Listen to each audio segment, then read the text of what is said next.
জুমার দিন শুক্রবার দিন আসরের পরে 21 বার এই ছোট্ট ইস্তেগফারটি পড়ুন।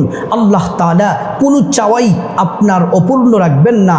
যত চাওয়া আছে, আপনার যত প্রয়োজন আছে, যত হাজত আছে, আল্লাহ তাআলা প্রত্যেকটা হাজত পূরণ করবেন। আপনি নিজ চোখে দেখতে পাবেন যদি জুমার দিন আসরের পরে এই দামি ছোট্ট শ্রেষ্ঠ ইস্তেগফারটি যদি পড়তে পারেন।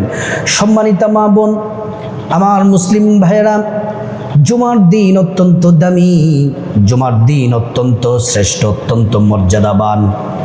এই জুমার দিন আল্লাহ তাআলা বান্দাদের তাকদীর পরিবর্তন করেন, তাকদীর খুলে যায়। কারণ জুমার দিনে এমন কিছু সময় আছে যে সময়টিতে যদি দোয়া কবুল করেন, আল্লাহ বান্দাদের প্রতি প্রত্যেকটি দোয়া রহম করে দয়া করে কবুল করে নেন। আপনার ভাগ্য খুলে যাবে যদি আপনি জুমার দিন আসরের পরে 21 বার ইস্তেগফারটি আমি যেভাবে বলবো সেভাবে যদি আপনি পড়তে পারেন। জুমার দিন বড্ড দামি। সপ্তাহের শ্রেষ্ঠ দিন হলো জুমার দিন। অসংখ্য অগণিত বান্দাদেরকে, নারী পুরুষদেরকে আল্লাহ তাআলা তাদের জিন্দেগির গুনাহগুলো মাফ করে দিবেন এই জুমার দিন। আজকের এই জুমার দিনে অসংখ্য জাহান্নামী বান্দাদেরকে ক্ষমা করে আল্লাহ পাক জান্নাত দিবেন। এই জুমার দিনে যদি চোখের পানি ছাড়তে পারেন, আর যদি আপনার প্রয়োজন, আপনার চাওয়া পাওয়া যদি আল্লাহর কাছে বলতে পারেন, 100% আপনাদেরকে বলতে পারি, আমি 100% আল্লাহর প্রতি পরিপূর্ণ ভরসা রেখে বলতে পারি, প্রত্যেকটা দোয়া আল্লাহ কবুল করবেন ইনশাআল্লাহ। জুমার দিন সম্পর্কে রাসূল করিম সাল্লাল্লাহু আলাইহি ওয়াসাল্লাম বলছেন, জুমার দিন এতটাই দামি, সূর্যোদয়ের যত দিন আছে, অর্থাৎ সূর্য ওঠে যত দিন আছে, শনিবার, রবিবার, সোম, মঙ্গল, বুধ, বৃহস্পতি, প্রত্যেক দিন সূর্য ওঠে। মাঝে মধ্যে মেঘাচ্ছন্নের কারণে সূর্য দেখা যায় না, ঘন কুয়াশার কারণে সূর্য দেখা যায় না। তার মানে এই নয় যে সূর্য ডিউটি পালন করে না, বিষয়টা এমন নয়। সূর্য তার নিজস্ব ডিউটি, আল্লাহর হুকুম প্রত্যেক দিন সঠিকভাবে সুন্দরভাবে পালন করতেছে। আল্লাহু আকবার। সূর্য উঠে যত দিন আছে সব থেকে সেরা দিন হলো জুমার দিন। হাদিসের মধ্যে এসেছে ঈদুল ফিতর, ঈদুল আযহার চেয়েও দামি হলো জুমার দিন।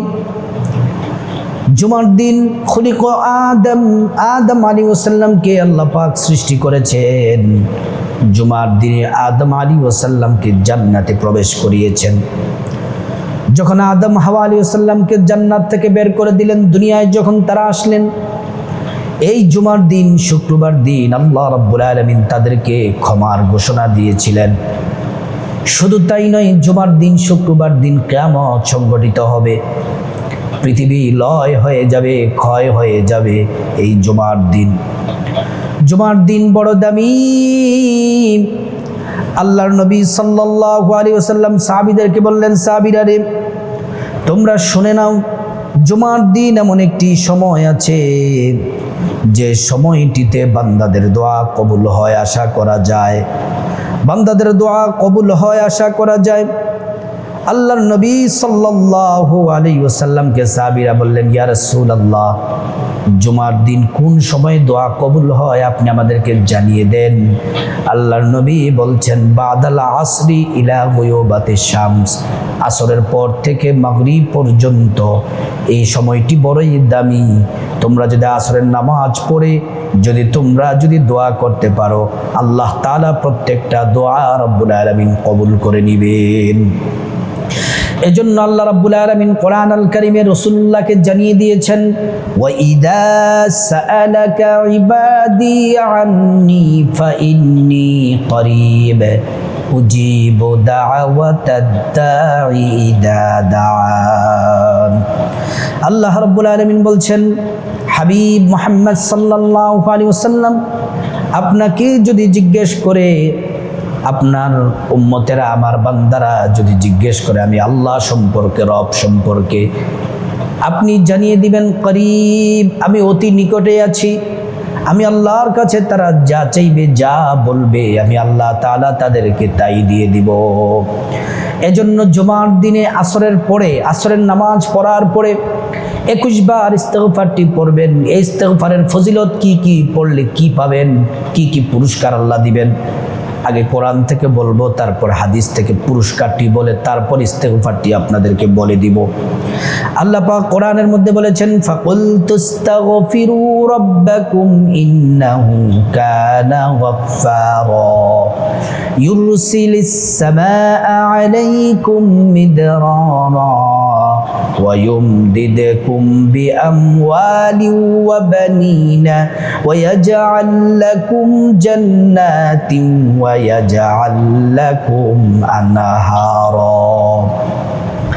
1 নাম্বার, জীবনের সব গুনাহ আল্লাহ পাক মাফ করে দিবেন। 2 নাম্বার, আল্লাহ তাআলা ধন দৌলত রিজিক খাবার দাবার দিয়ে ধনী বানিয়ে দিবেন। 3 নাম্বার, নেক সন্তান দান করবেন। 4 নাম্বার, জান্নাতে প্রবেশ করাবেন। 5 নাম্বার, জান্নাতের নহর থেকে শরবত পান করাবেন। সুবহানাল্লাহ। হাদিস আল্লাহর নবী বলছেন, মান লাজিমাল ইস্তিগফার জাআলাল্লাহু লাহু মিন কুল্লি দিকিম মাখরাজা। আমার কোন উম্মত যদি বেশি বেশি পরিমাণে ইস্তিগফার পড়ে, ইস্তিগফারের সাথে আঠার মতো লেগে থাকে, আমি আল্লাহ তাআলা তাদের সকল পেরেশানি দুশ্চিন্তা দূর করে দিব। আমি আল্লাহ তাআলা তাদেরকে রোগ থেকে মুক্তি দিব। আমি আল্লাহ তাআলা এমন এমন জায়গা থেকে তাদেরকে রিজিক দিব তারা কখনোই কল্পনাও করে নাই। আল্লাহু আকবার, আল্লাহু আকবার। সম্মানিত মা বোন, আরো 15টি পুরস্কারের কথা আপনাদেরকে সংক্ষেপে বলে কিভাবে ইস্তেগফার পড়বেন জানিয়ে দিব। 1 নাম্বার, জীবনের সব গুনাহগুলো আল্লাহ পাক মাফ করে দিবেন।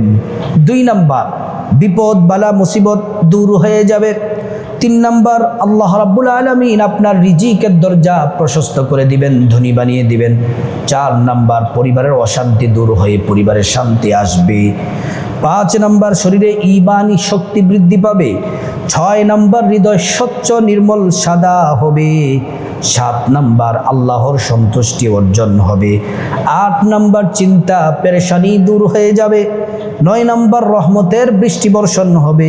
10 নাম্বার, নেককার সন্তান আল্লাহ তাআলা দান করবেন। 11 নাম্বার, নদী নালায় পানি প্রবাহিত হবে। 12 নাম্বার, সম্মান মর্যাদা বেড়ে যাবে। 13 নাম্বার, আল্লাহ পাক আযাব গজব থেকে হেফাজত করবেন। 14 নাম্বার, মুস্তাজাবুদ দাওয়া বানিয়ে দিবেন, অর্থাৎ আল্লাহর কাছে আপনি যা চাইবেন, যা বলবেন আল্লাহ পাক তাই দিবেন। 15 নাম্বার, পরকালে আল্লাহ পাক জান্নাত দিবেন। এবার আসুন ইস্তিগফারটি কিভাবে পড়বেন। সর্বপ্রথম কথা হলো আসরের নামাজ পড়তে হবে। পুরুষ যারা মসজিদে আসরের নামাজ পড়বেন, আমার মা বোনেরা বাসায় সময় মতো নামাজ পড়বেন। আসরের নামাজ পড়ার আগে অজুটা সুন্দর করে করতে হবে। অজু শুরুতে বিসমিল্লাহ পড়ে নেবেন। নবীজির তরিকায় অজু করবেন। অজু করলে 2টি পুরস্কার, 1 জীবনের সব গুনাহ মাফ, 2 নাম্বার হাসরের ময়দানে আল্লাহ আপনাকে ক্ষমা করে জান্নাতের ফয়সালা করে দিবেন। অজু যখন শেষ হয়ে যাবে, কালিমে শাহাদাত পড়বেন।